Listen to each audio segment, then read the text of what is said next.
며느리가 친정 부모님 병원비는 당연히 우리가 내야 한다고 했을 때 저는 놀라지 않았습니다.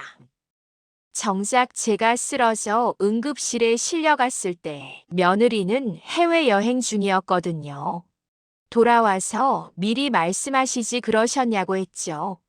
가게를 차려주고 매달 생활비까지 보태준 시어머니에게요. 안녕하세요.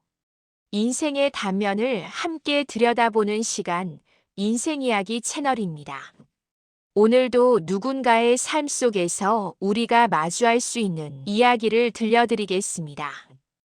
그럼 이야기를 시작하겠습니다. 제 이름은 박미경이에요. 올해 68입니다. 남편 윤성호와 함께 35년 동안 노원구에서 작은 반찬 가게를 운영하고 있습니다. 새벽 5시에 일어나서 밤 10시까지 일했죠. 손수 담근 김치며 장아찌를 팔면서 한 푼 두 푼 모은 돈으로 아들 하나를 키웠습니다. 그런 아들 준혁이가 37에 결혼하겠다고 데려온 여자가 최서윤이었어요. 중소기업 격리부에서 일하는 평범한 직장인이었죠. 화려하진 않았지만 차분하고 예의 바른 인상이었어요. 서윤이는 첫 만남부터 제 손을 꼭 잡으며 환하게 웃었어요. 고급 한우 세트를 들고 와서는 정말 영광이라며 인사했죠. 남편도 흡족해했어요. 저런 여자 만나기 쉽지 않다면서요.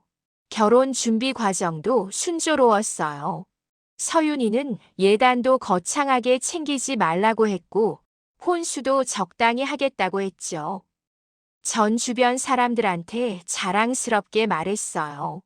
우리 며느리는 다르다고, 정말 착한 아이라고요. 그런데 결혼 준비를 하면서 서윤이가 조심스럽게 말했어요. 자기 친정이 형편이 어렵다고요. 아버지가 일찍 돌아가시고 어머니가 혼자 자기들을 키우셨대요. 그래서 결혼식 비용을 못 보태서 미안해했죠. 전 서윤이 손을 꼭 잡았어요. 괜찮다고, 우리가 도와줄 거라고 했어요. 결국 결혼식 비용도 우리가 냈고 신혼집 전세금도 우리가 보탰어요. 당시 시세로 2억 정도 되는 돈이었죠. 결혼하고 1년쯤 지났을 때 준혁이가 조심스럽게 말을 꺼냈어요. 서윤이가 회사 그만두고 작은 카페를 하고 싶다는 거예요. 꿈이었대요. 자기만의 카페를 운영하는 게요. 자본금이 얼마나 필요하냐고 물었더니 8천만 원 정도라는 거예요. 적지 않은 돈이었어요. 하지만 남편과 상의해서 빌려주기로 했어요. 그냥 주는 게 아니라 빌려주는 거라고 정확하게 말했죠. 나중에 카페가 잘 되면 천천히 갚으면 된다고요. 서윤이가 고개를 푹 숙이며 감사하다고 했어요. 꼭 성공해서 갚겠다면서요. 8천만 원이라는 돈이 어디서 났겠어요. 저희가 평생 모은 돈에서 꺼낸 거죠. 노후 자금이었지만 며느리가 자기 사업을 하겠다는데 도와주고 싶었어요. 카페는 저희 반찬 가게와 그리 멀지 않은 중랑구 주택가에 차렸어요. 작지만 아늑한 공간이었죠. 오픈 첫날, 전 축하 화환을 보내고 직접 가봤어요. 서윤이가 활짝 웃으며 어머님 덕분이라고 했어요. 처음 6개월은 괜찮았어요. 서윤이는 열심히 카페를 운영하는 것 같았고 일주일에 한 번씩 집에 들러서 인사도 하고 카페에서 만든 케이크도 가져왔어요. 남편도 흡족해했어요. 며느리가 착하다고 장사도 잘 되는 것 같다면서요. 그런데 1년쯤 지나면서부터 뭔가 이상했어요. 서윤이가 집에 오는 횟수가 확 줄었어요. 전화를 해도 바쁘다는 한마디로 끝이었죠. 통화는 늘 2분을 넘기지 않았어요. 그리고 얼마 후 남편이 허리를 다쳐서 병원에 입원했을 때였어요. 준혁이한테 전화해서 서윤이도 같이 와서 얼굴 좀 보면 좋겠다고 했어요.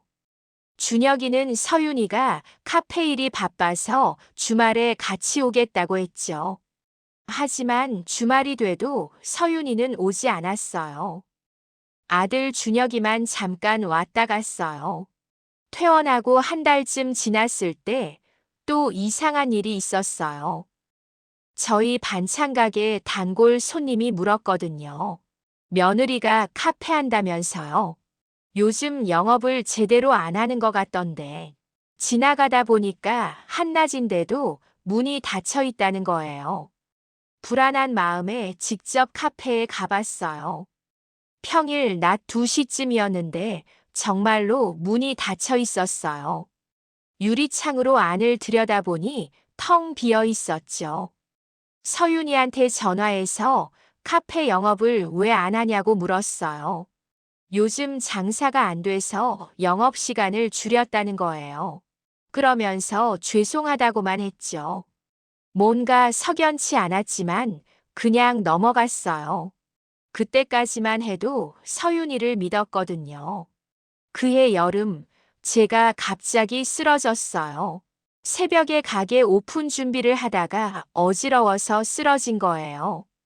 다행히 남편이 바로 119를 불러서 응급실로 갔죠. 뇌경색이었어요. 큰 거는 아니었지만 입원 치료가 필요했어요. 남편이 준혁이한테 전화를 했어요. 준혁이는 회사에서 바로 달려왔어요. 그런데 서윤이는 오지 않았죠. 그래서 어디 있냐고 물었더니 준혁이 말이 친구들이랑 제주도 여행 중이라는 거예요. 남편이 벌떡 일어나며 소리쳤죠. 시어머니가 쓰러졌는데 여행이 먼저냐고요. 준혁이는 난처한 표정을 지었어요. 한 달 전부터 예약한 거라서 취소하면 위약금이 나온다는 거예요. 저는 아무 말도 할 수 없었어요. 위약금이 시어머니가 아픈 것보다 중요하다는 뜻이었으니까요. 3일 후 서윤이가 병원에 왔어요. 여행 다녀온 다음이었죠. 선글라스 자국이 선명한 얼굴로 괜찮으시냐고 물었어요. 그러더니 한마디를 덧붙였어요. 미리 말씀하시지 그러셨어요. 여행 일정 잡기 전에요. 그 말을 듣는 순간 저는 할 말을 잃었어요. 사람이 언제 쓰러질지 어떻게 미리 알고 말해요. 남편이 서윤이를 쏘아봤지만 서윤이는 태어냈어요. 오히려 자기가 무슨 잘못을 했냐는 표정이었죠. 그 후 퇴원하고 집에서 쉬고 있을 때였어요.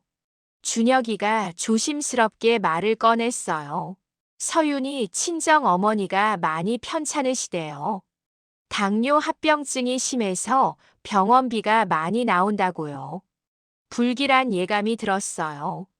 그리곤 준혁이가 말했어요. 서윤이가 우리한테 좀 도와달라고 했다면서요. 남편이 반대했어요. 우리도 병원비 내느라 힘든데 장모님 병원비까지 낼 수는 없다고요. 하지만 준혁이는 엄마 병원비는 보험 처리됐다며 우리가 여유 있지 않냐고 했어요. 결국 우리는 200만 원을 보냈어요. 한 달 후 또 전화가 왔어요. 추가로 300만 원이 필요하다고요. 그 다음 달에도 계속 돈을 보냈어요. 6개월 동안 총 1,500만 원을 보냈죠. 그런데 정작 제가 재활 치료를 받으러 병원에 갈 때 서윤이는 한 번도 동행하지 않았어요. 항상 카페 일이 있다는 핑계였어요. 어느 날 참다 못해 서윤이한테 말했어요. 너희 엄마 병원비는 우리가 계속 주는데 나 재활 치료 갈 때는 한 번도 안 따라오냐고. 그렇게 말했더니 서윤이가 불편한 표정을 지었어요. 자기도 친정 엄마 간병하느라 바쁘대요. 그러면서 한마디 더 했어요. 어머님은 아버님이 계시잖아요. 그 말을 듣고 저는 더 이상 말을 잇지 못했어요. 친정 어머니는 간병하는데 시어머니는 시아버지가 알아서 하라는 거였죠. 그리고 명절이 다가왔어요. 당연히 시댁에서 보낼 거라고 생각했는데 서윤이한테서 문자가 왔어요. 친정 어머니가 많이 아프셔서 이번 명절은 친정에서 보내야 할 것 같다는 거예요. 전화해서 명절은 시댁에서 보내는 게 맞지 않냐고 물었어요. 서윤이는 어머니가 정말 위독하니 이해해달라고 했죠. 그럼 아침엔 시댁, 저녁엔 친정 이렇게 하면 안 되냐고 했더니 그럼 너무 힘들다는 거예요. 결국 그 명절도 그 다음 명절도 서윤이는 오지 않았어요. 대신 명절 전날 서윤이한테서 전화가 왔어요. 명절 용돈 좀 달라는 거예요. 친정 어머니 약값이 필요하다면서요. 명절에 오지도 않으면서 용돈은 받겠다는 거였어요. 남편이 전화를 대신 받았어요. 명절에 시댁도 안 오면서 용돈은 받겠다는 거냐고 소리쳤죠. 서윤이는 그럼 자기 엄마는 어떡하냐고, 어머님, 아버님은 건강하시잖냐고 했어요. 남편이 전화를 끊어버렸어요. 그렇게 2년이 지났어요. 우리는 서윤이네 친정에 총 3,500만 원을 보냈어요. 카페 자금으로 빌려준 8천만 원은 한 푼도 돌려받지 못했고요. 가끔 카페가 잘 되는지 물어봤지만 서윤이는 그럭저럭이라며 애매하게 대답했어요. 그런데 어느 날 우연히 서윤이 카페 근처를 지나가게 됐어요. 점심시간인데도 손님이 한 명도 없었어요. 아니, 문이 아예 닫혀 있었죠. 이상해서 옆 가게 주인한테 물었어요. 그 사람 말이 한 달에 며칠 정도밖에 안 연다는 거예요. 사장이 거의 안 나온다면서요. 손님도 없고 장사가 안 되니까 아예 포기한 것 같다고 했어요. 충격이었어요. 집에 돌아와서 준혁이한테 물었어요. 카페가 거의 문을 안 연다는데 정말이냐고요. 준혁이가 난처한 표정을 지었어요. 사실은 서윤이가 장사에 흥미를 잃었대요. 카페 일이 힘들다고 요즘은 거의 안 나간다는 거예요. 그럼 빌려준 돈은 어떻게 하냐고 물었더니 준혁이는 미안하다고만 했어요. 그런데 더 큰 충격이 기다리고 있었어요. 한 달 후 낯선 번호로 전화가 왔는데 자기는 서윤이 카페 건물주라는 거예요. 서윤이가 계속 전화를 안 받길래 계약서에 제 연락처도 같이 적혀 있어서 저한테 전화를 했다고 하더라고요. 월세를 6달째 안 내고 있어서 연락했다면서요. 보증금도 이미 다 까먹었고 이러다간 강제 퇴거해야 할 것 같다고 했죠. 남편이 전화를 끊고 바로 준혁이를 불렀어요. 준혁이가 오자마자 남편이 소리쳤어요. 서윤이가 카페 월세를 안 내고 있다는데 이게 무슨 소리냐고요. 준혁이가 당황해서 대답했어요. 서윤이가 말을 안 해줘서 자기도 몰랐다는 거예요. 남편이 다그쳤죠. 넌 남편이면서 그것도 모르고 살았냐고요. 저도 참을 수 없었어요. 도대체 8천만 원은 다 어디에 쓴 거냐고 물었죠. 준혁이가 한참을 말을 못하다가 천천히 입을 열었어요. 카페 보증금으로 3천만 원 냈고 인테리어하고 기계 사는데 2천만 원 쓰고 나머지 3천만 원은 서윤이가 친정 빚을 갚았다는 거예요. 저는 그 자리에 주저앉았어요. 우리가 카페 자금으로 빌려준 돈을 서윤이가 친정 빚 갚는 데 썼다는 거였어요. 남편이 주먹으로 테이블을 쾅 쳤어요. 그럼 애초부터 카페 할 생각도 제대로 없었다는 거 아니냐고 우리 돈을 친정 빚 갚는 데 쓰려고 속인 거라며 소리쳤죠. 준혁이는 아무 말도 하지 못했어요. 그날 밤 저는 잠을 이룰 수 없었어요. 우리를 완전히 속인 거였어요. 카페는 반쯤 핑계였고 처음부터 친정 빚을 갚으려고 돈을 빌린 거였죠. 다음 날 서윤이를 불러서 따졌어요. 정말 그거냐고 카페 자금 명목으로 돈을 빌려서 친정 빚을 갚은 거냐고요. 서윤이가 태연하게 대답했어요. 자기네 집 사정이 급했다고요. 어쩔 수 없었다는 거예요. 카페도 할 생각이었는데 친정 빚이 너무 급해서 일부는 거기에 쓸 수밖에 없었다면서요. 그럼 처음부터 사실대로 말했어야 하는 거 아니냐고 소리쳤더니 서윤이가 한마디 했어요. 사실대로 말하면 안 빌려주셨을 거라고요. 그 순간 저는 이 사람이 정말로 누군지 알게 됐어요. 월세는 왜 안 냈냐고 물었더니 돈이 없대요.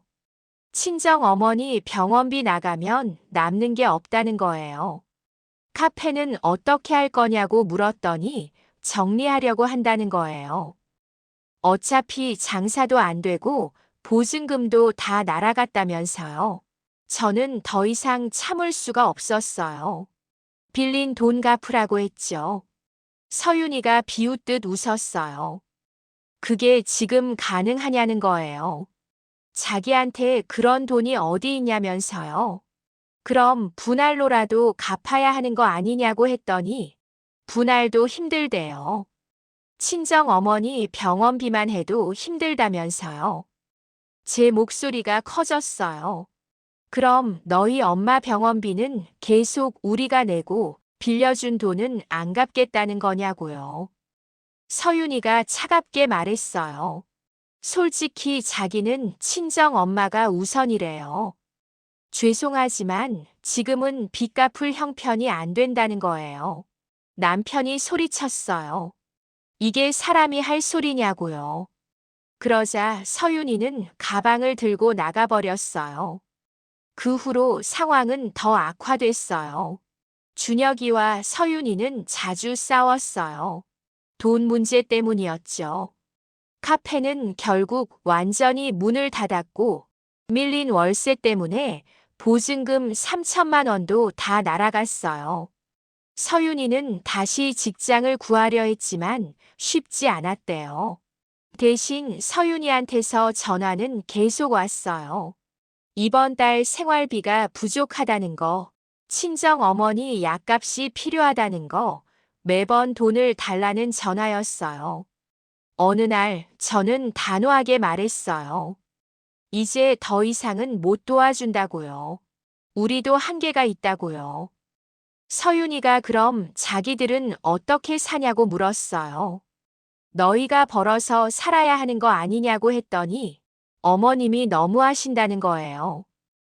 가족인데 이럴 수 있냐면서요. 저는 그 말에 웃음이 나왔어요. 가족이라고요?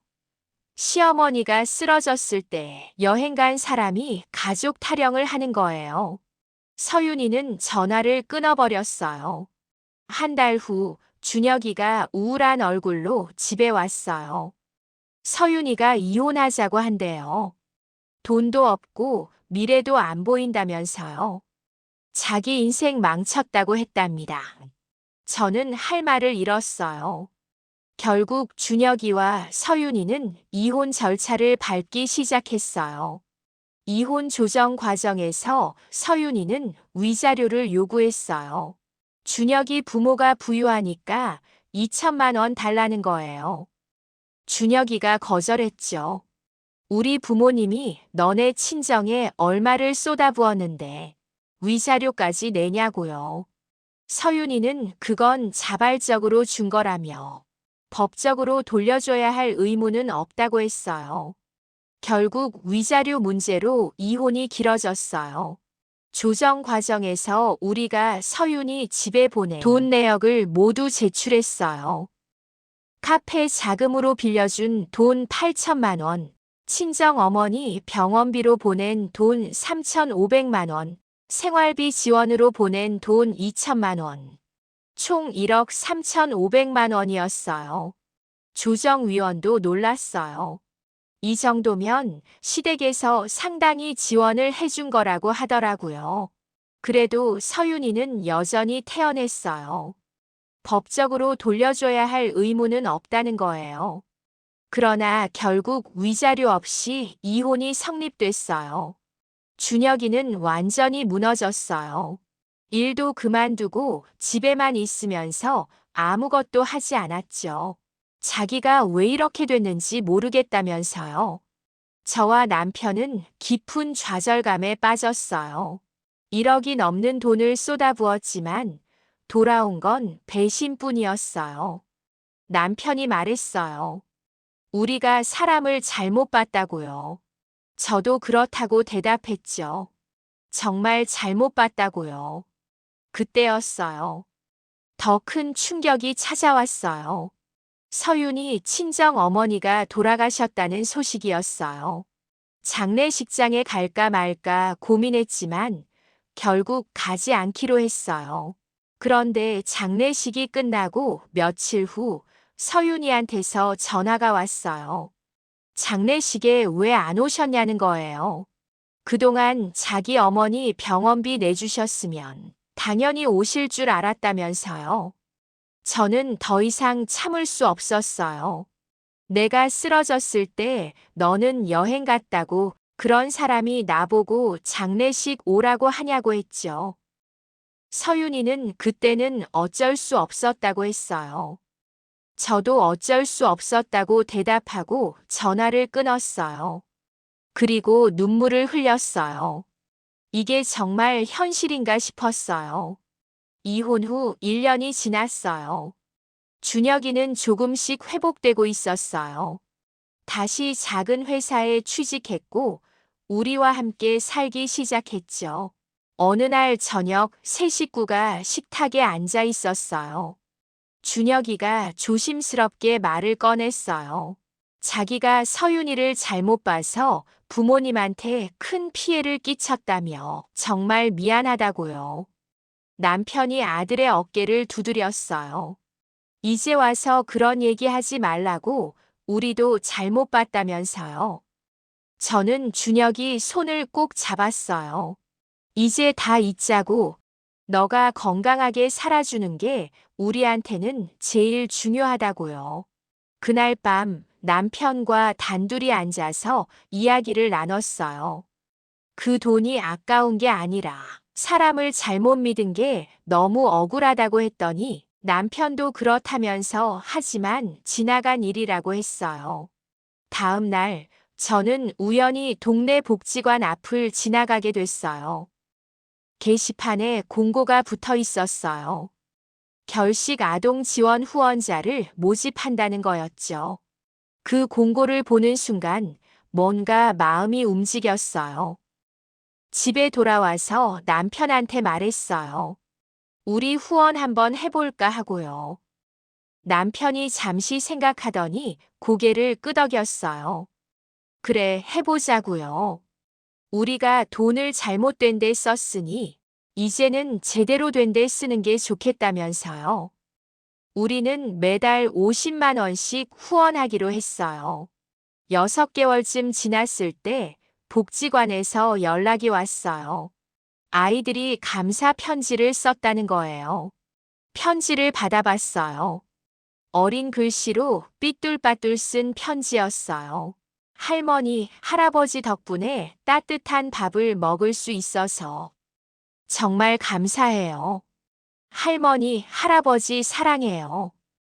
저는 그 편지를 보면서 눈물이 났어요.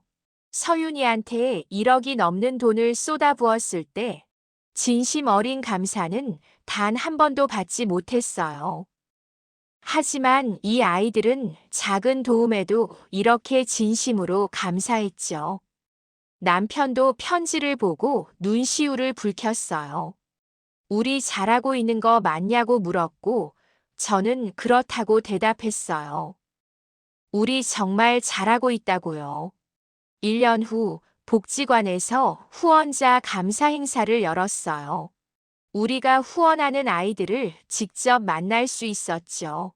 초등학교 4학년 여자아이가 저한테 다가와서 그림을 건넸어요. 자기가 그렸다면서요. 그림 속엔 할머니, 할아버지와 손을 잡고 웃고 있는 아이가 그려져 있었어요. 고맙다고 했더니 아이가 환하게 웃었어요. 그 웃음을 보는 순간 저는 깨달았어요. 돈의 가치는 액수가 아니라 어디에 쓰느냐에 있다는 걸요. 서윤이한테 쓴 1억이 넘는 돈은 배신과 상처만 남겼지만 이 아이들한테 쓴 돈은 진짜 희망과 감사함을 만들어냈어요. 지금도 우리는 계속 후원하고 있어요. 준혁이도 자기 월급의 일부를 떼어서 후원에 동참하고 있죠. 자기도 후원하고 싶대요. 자기가 얼마나 잘못했는지 안다면서 이제라도 의미 있는 일 하고 싶다고요. 세 식구가 함께 작은 나눔을 실천하면서 우리 가족은 다시 단단해졌어요. 며느리의 배신으로 무너졌던 우리는 오히려 그 아픔을 통해 진짜 나눔의 가치를 배웠습니다. 돈보다 소중한 건 마음이라는 것, 진심은 언젠가 진심으로 돌아온다는 것을요. 저는 오늘도 아이들의 편지를 읽으며 미소 짓습니다. 이게 바로 제가 찾은 행복입니다. 지금까지 인생이야기였습니다. 인생이야기 채널은 매일 저녁 7시 사람과 사람 사이의 관계 속에서 피어나는 다양한 인생의 이야기를 전해드립니다. 오늘 이야기가 마음에 남으셨다면 구독, 좋아요, 알림 설정 잊지 마세요. 여러분의 응원이 저희에게 큰 힘이 됩니다. 늘 함께 해주셔서 감사합니다.